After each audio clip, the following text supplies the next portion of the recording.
Lord of the Flies by William Golding. Part 4. Painted Faces and Long Hair. Part 1. The first rhythm they became used to was the slow swing from dawn to quick dusk. They accepted the pleasures of morning, the bright sun, the whelming sea and sweet air, as a time when play was good and life so full that hope was not necessary and therefore forgotten. Towards noon, as the floods of light fell more nearly to the perpendicular, the stark colours of the morning were smoothed in pearl and opalescence, and the heat, as though the impending sun's height gave it momentum, became a blow that they ducked, running to the shade and lying there, perhaps even sleeping.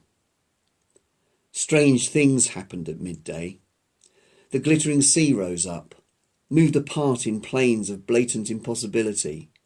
The coral reef and the few stunted palms that clung to the more elevated parts would float up into the sky, would quiver, be plucked apart, run like raindrops on a wire, or be repeated as in an odd succession of mirrors. Sometimes land loomed where there was no land, and flicked out like a bubble as the children watched. Piggy discounted all this learnedly as a mirage, and since no boy could reach even the reef over the stretch of water where the snapping sharks waited, they grew accustomed to these mysteries and ignored them, just as they ignored the miraculous throbbing stars. At midday the illusions merged into the sky, and there the sun gazed down like an angry eye. Then, at the end of the afternoon, the mirage subsided, and the horizon became level and blue and clipped as the sun declined. That was another time of comparative coolness, but menaced by the coming of the dark. When the sun sank, darkness dropped on the island like an extinguisher, and soon the shelters were full of restlessness under the remote stars.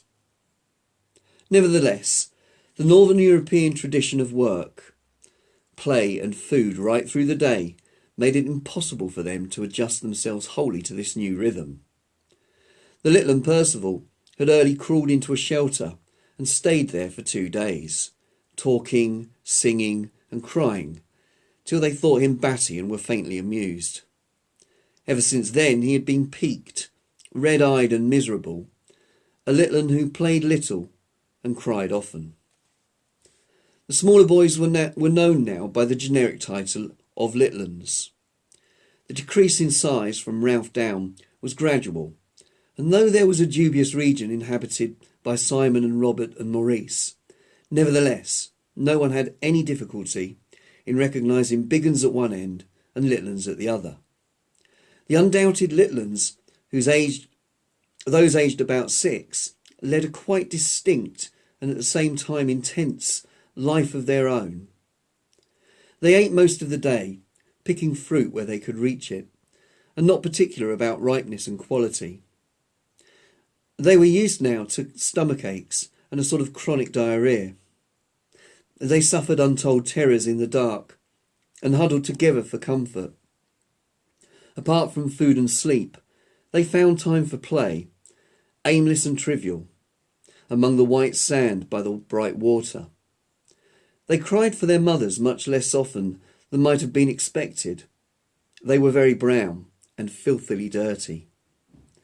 They obeyed the summons of the conch, partly because Ralph blew it, and he was big enough to be a link to the adult world of authority, and partly because they enjoyed the entertainment of the assemblies. But otherwise they seldom bothered with the big uns, and their passionately emotional and corporate life was their own. They had built castles in the sand at the bar of the little river. These castles were about 1 foot high, and were decorated with shells, withered flowers and interesting stones. Round the castles was a complex of marks, tracks, walls, railway lines that were of significance only if inspected with the eye at beach level. The little uns played here, if not happily, at least with absorbed attention, and often as many as 3 of them would play the same game together. 3 were playing here now. Henry was the biggest of them. He was also a distant relative of that other boy, whose mulberry-marked face had not been seen since the evening of the Great Fire. But he was not old enough to understand this, and if he had been told that the other boy had gone home in an aircraft, he would have accepted the statement without fuss or disbelief. Henry was a bit of a leader this afternoon, because the other 2 were Percival and Johnny, the smallest boys on the island. Percival was mouse-coloured and had not been very attractive even to his mother. Johnny was well built with fair hair and a natural belligerence. Just now he was being obedient because he was interested, and the 3 children, kneeling in the sand, were at peace. Roger and Maurice came out from the forest. They were relieved from duty at the fire and had come down for a swim. Roger led the way straight through the castles, kicking them over, burying the flowers, scattering the chosen stones. Maurice followed, laughing, and added to the destruction. The 3 little uns paused in their game and looked up. As it happened, the particular marks in which they were interested had not been touched, so they made no protest. Only Percival began to whimper, with an eye full of sand, and Maurice hurried himself away. In his other life, Maurice had received chastisement for filling a younger eye with sand. Now, though there was no parent to let fall a heavy hand, Maurice still felt the unease of wrongdoing. At the back of his mind formed the uncertain outlines of an excuse. He muttered something about a swim and broke into a trot. Roger remained, watching the little uns. He was not noticeably darker than he had been when he had dropped in, but the shock of black hair down his nape and low on his forehead seemed to suit his gloomy face, and made what had seemed at first an unsociable remoteness into something forbidding. Percival finished his whimper and went on playing, for the tears had washed the sand away. Johnny watched him with china blue eyes, then began to fling up sand in a shower, and presently Percival was crying again. When Henry tired of his play and wandered off along the beach, Roger followed him, keeping beneath the palms and drifting casually in the same direction. Henry walked at a distance from the palms and the shade because he was too young to keep himself out of the sun. He went down the beach and busied himself at the water's edge. The great Pacific tide was coming in, and every few seconds the relatively still water of the lagoon heaved forwards an inch. There were creatures that lived in this last fling of the sea, tiny transparencies that came questing in with the water over the hot dry sand. With impalpable organs of sense they examined this new field. Perhaps food had appeared where the last incursion there had been none. Bird droppings, insects perhaps, any of the strewn detritus of landward life. Like a myriad of tiny teeth in a saw, the transparencies came scavenging over the beach. This was fascinating to Henry. He poked about with a bit of stick, that itself was wave-worn and whitened and a vagrant, and tried to control the motions of the scavengers. He made little runnels that the tide filled and tried to crowd them with creatures. He became absorbed beyond mere happiness as he felt himself exercising control over living things. He talked to them, urged them, ordering them. Driven back by the tide, his footprints became bays in which they were trapped and gave him the illusion of mastery. He squatted on his hams at the water's edge, bowed, with a shock of hair falling over his forehead and past his eyes, and the afternoon sun emptied down invisible arrows. Roger waited too. At first he had hidden behind a great palm bowl, but Henry's absorption with transparencies was so obvious that at last he stood out in full view. He looked along the beach. Percival had gone off, crying, and Johnny was left in triumphant possession of the castles. He sat there crooning to himself and throwing sand at an imaginary Percival. Beyond him, Roger could see the platform and the glints of spray where Ralph and Simon and Piggy and Maurice were diving in the pool. He listened carefully, but could only just hear them. A sudden breeze shook the fringe of palm trees, so that the fronds tossed and fluttered.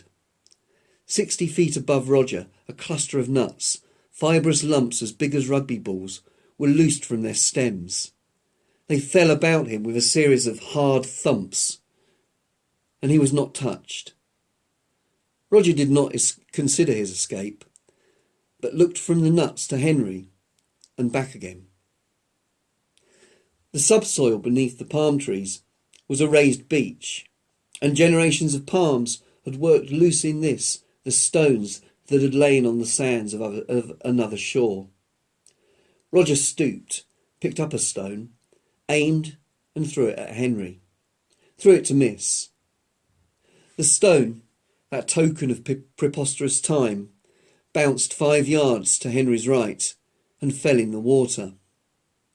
Roger gathered a handful of stones and began to throw them. Yet there was a space round Henry, perhaps 6 yards in diameter, into which he dare not throw. Here, invisible yet strong, was the taboo of the old life. Round the squatting child was the protection of parents and school and policemen and the law. Roger's arm was conditioned by a civilization that knew nothing of him and was in ruins. Henry was surprised by the plopping sounds in the water. He abandoned the noiseless transparencies and pointed at the centre of the spreading rings like a setter. This side and that the stones fell, and Henry turned obediently, but always too late to see the stones in the air.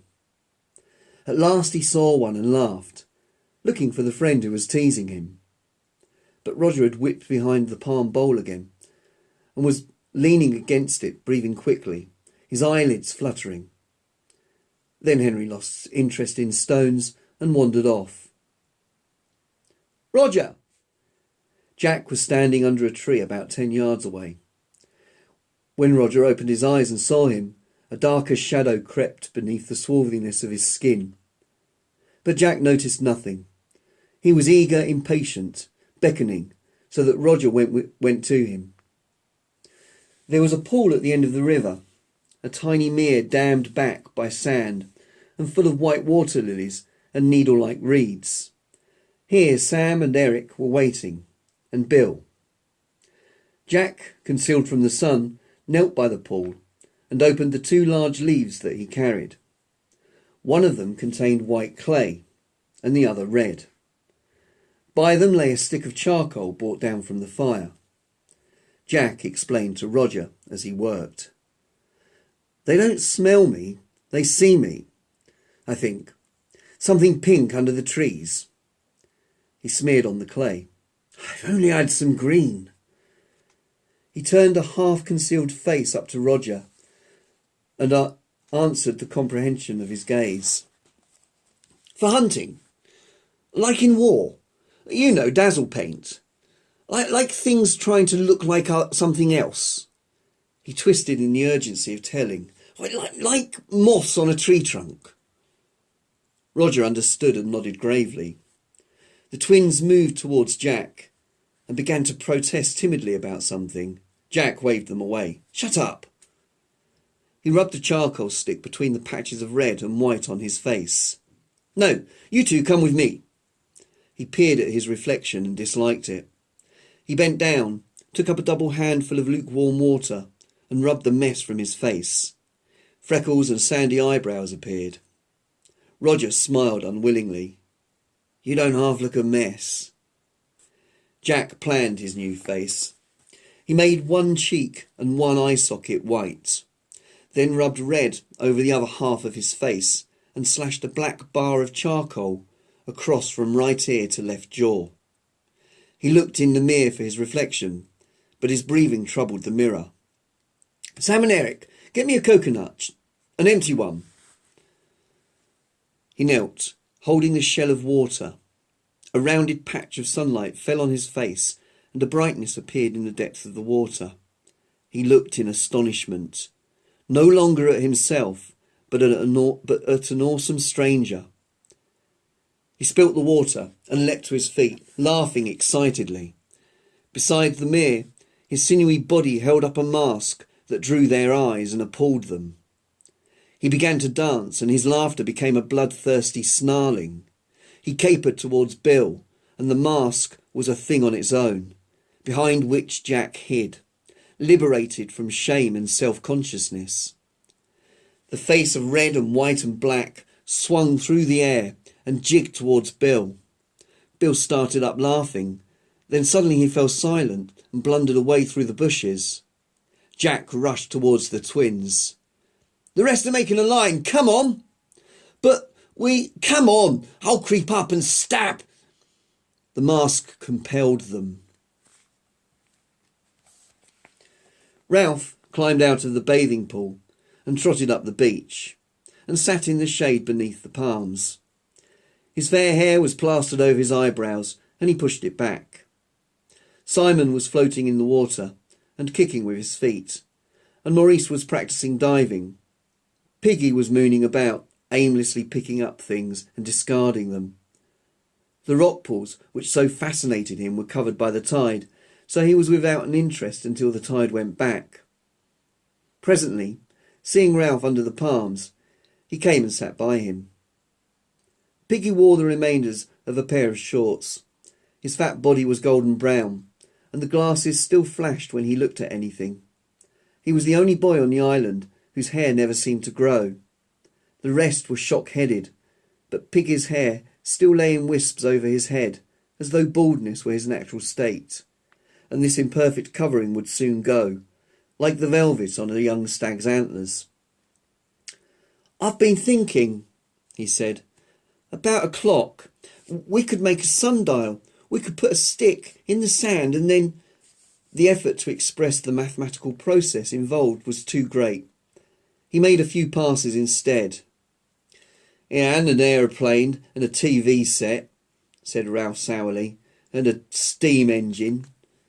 Piggy shook his head. "You have to have a lot of metal things for that," he said. "Well, we haven't got no metal. But we got a stick." Ralph turned and smiled involuntarily. Piggy was a bore. His fat, his asthma, and his matter-of-fact ideas were dull. But there was always a little pleasure to be got out of pulling his leg, even if one did it by accident. Piggy saw the smile and misinterpreted it as friendliness.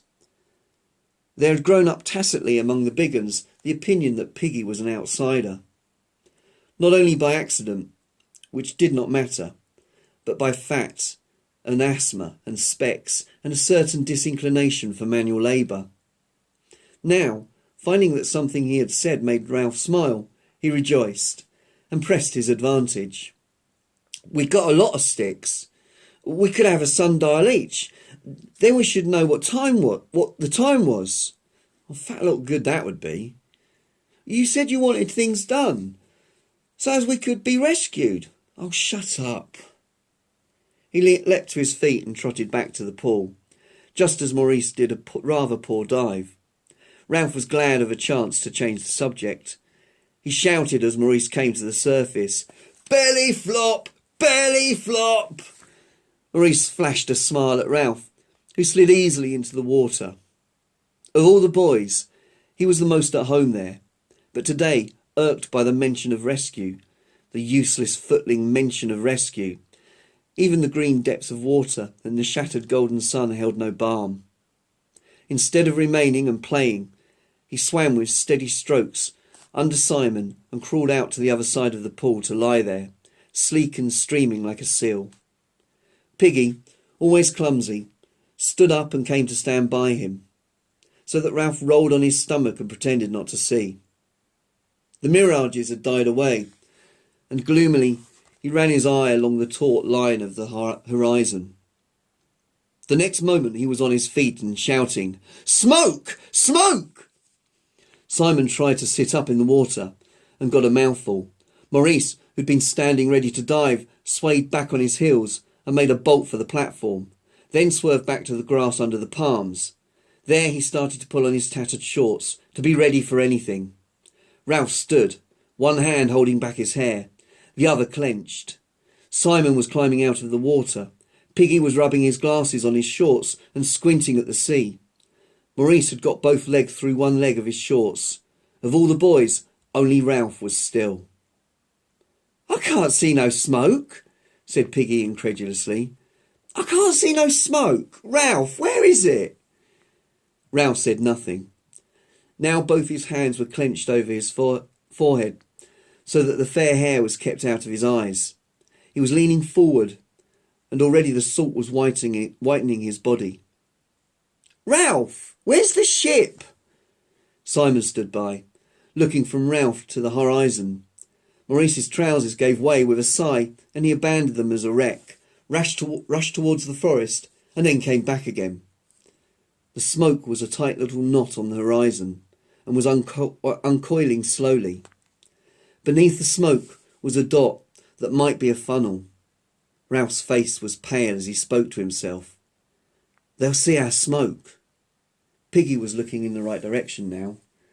"It don't look much." He turned round and peered up at the mountain. Ralph continued to watch the ship, ravenously. Colour was coming back into his face. Simon stood by him, silent. I know I can't see very much," said Piggy, "but have we got any smoke?" Ralph moved impatiently, still watching the ship. "The smoke on the mountain." Maurice came running and stared out to sea. Both Simon and Piggy were looking up at the mountain. Piggy screwed up his face, but Simon cried out as though he had hurt himself. "Ralph! Ralph!" The quality of his speech slewed Ralph on the sand. "You tell me," said Piggy anxiously. "Is there a signal?" Ralph looked back at the dispersing smoke on the horizon, then up at the mountain. "Ralph, please, is there a signal?" Simon put out his hand, timidly, to touch Ralph, but Ralph started to run, splashing through the shallow end of the bathing pool, across the hot white sand and under the palms. A moment later, he was battling with the complex undergrowth that was already engulfing the scar. Simon ran after him, then Maurice. Piggy shouted, "Ralph! Please, Ralph!" Then he too started to run, stumbling over Maurice's discarded shorts before he was across the terrace. Behind the four boys, the smoke moved gently along the horizon, and on the beach, Henry and Johnny were throwing sand at Percival, who was crying quietly again, and all three were in complete ignorance of the excitement. By the time Ralph had reached the landward end of the scar, he was using precious breath to swear. He did desperate violence to his naked body among the rasping creepers, so that blood was sliding over him. Just where the steep ascent of the mountain began, he stopped. Maurice was only a few yards behind him. "Piggy Specs!" Ralph shouted. "If the fire's out, we'll need them." He stopped shouting and swayed on his feet. Piggy was only just visible, bumbling up from the beach. Ralph looked at the horizon, then up to the mountain. Was it better to fetch Piggy's glasses, or would the ship have gone? Or if they climbed on, supposing the fire was right out and they had to watch Piggy crawling nearer and the ship sinking under the horizon? Balanced on a high peak of need, agonised by indecision, Ralph cried out, "Oh God! Oh God!" Simon, struggling with bushes, caught his breath. His face was twisted. Ralph blundered on, savaging himself, as the wisp of smoke moved on. The fire was dead. They saw that straight away. Saw what they had known down on the beach. Saw what they had really known down on the beach when the smoke of home had beckoned. The fire was right out, smokeless and dead. The watchers were gone. A pile of unused fuel lay ready. Ralph turned to the sea. The horizon stretched, impersonal once more, barren of all but the faintest trace of smoke. Ralph ran stumbling along the rocks, saved himself on the edge of the pink cliff, and screamed at the ship. "Come back! Come back!" He ran backwards and forwards along the cliff, his face always to the sea, and his voice rose insanely. "Come back! Come back!" Simon and Maurice arrived. Ralph looked at them with unwinking eyes. Simon turned away, smearing the water from his cheeks. Ralph reached inside himself for the worst word he knew. "They let the bloody fire out.